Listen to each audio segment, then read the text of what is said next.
478માં સ્થાપના દિવસ નિમિત્તે ભુજ શહેરના તમામ નાગરિકોને આજના દિવસે સ્થાપના દિવસની ખૂબ ખૂબ શુભેચ્છા પાઠવું છું. આ રાજાશાહી આપણો જે ઇતિહાસ છે એ રાજાશાહી વખતથી જે આપણો ભુજનું નામકરણ થયું ત્યારથી આજ દિન સુધી દરેક નગરપતિ પહેલે રાજવી પરિવાર અને ત્યારબાદ નગરપતિએ આ પૂજા અર્ચનાનો લાભ મળ્યો છે. સદનસીબે મા આશાપુરાના આશીર્વાદથી આજે મારા ફાળે પૂજન વિધિનો લાભ મળ્યું. એના માટે હું માતાજીને પ્રાર્થના અને ખૂબ ખૂબ આભાર માનું છું કે મને આવો સરસ લાવો મળ્યો.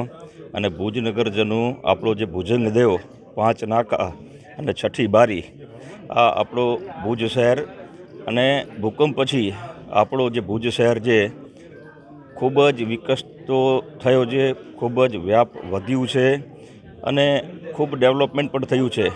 અને આવનાર સમયમાં એ ડેવલપમેન્ટમાં ક્યાં પણ ત્રુટિઓ હશે તો ચોક્કસ આપણે સૌ સાથે મળી અને એ ત્રુટિઓ પરિપૂર્ણ કરશું એવી અભ્યર્થના. જય માતાજી, જય જલારામ, જય સ્વામિનારાયણ.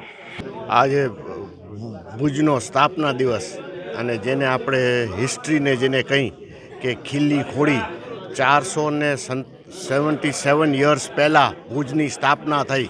મહારાવશ્રી ખેંગારજી ધ ફર્સ્ટ આખું કચ્છને ભેગું કરી અને રાજધાની સ્થાપી અને અહીંયા ખીલી ખોડી.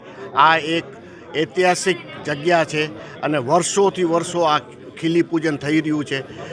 પહેલાં જ્યારે રાજાશાહી હતી ત્યારે રાજા કે મહારાવશ્રી કરતા, જેવી લોકશાહી આવી ત્યારે સર્વને ભેગા કરીને આજના ભુજના આપણા નગર અધ્યક્ષ કે નગરપાલિકાના જે કોઈ આખી ટીમ હોય એ સાથે મળીને કરે છે. રાજવી પરિવાર સાથે રહે છે અને આપ જે ભુજનું જે ઇતિહાસ છે એને આગળ આપણે આપ જો કહી તો આજે કોઈ નાની મોટી કન્ટ્રીના 200-250 વર્ષ થયા હોય, આપનો ભુજનો 500 વર્ષનો તો ઇતિહાસ ખાલી ભુજનો છે. 500 વર્ષ કહે એટલે આપને કહ્યું આપ જે આ પ્રાંગણમાં ઊભા છો આ 350-400 વર્ષની જૂની દિવાલો ઊભી છે અને આપણી આ હિસ્ટ્રી છે. આપણે આને જાળવી રાખવી જોઈએ અને આપણે હર હંમેશની જેમ ભુજની જે કંઈ હેરિટેજ પ્રોપર્ટીઝ છે એનું આપણી આ હેરિટેજ છે એને આપણે સાચવવું જોઈએ. અને આ સ્થાપના દિવસે ભુજને, આખા ભુજના લોકોને શું કહેવાય આપને કહું સુખાકારી માટે અમે આજે પૂજા કરી અને આપને શુભેચ્છા હર ભુજવાસીને. Thank you.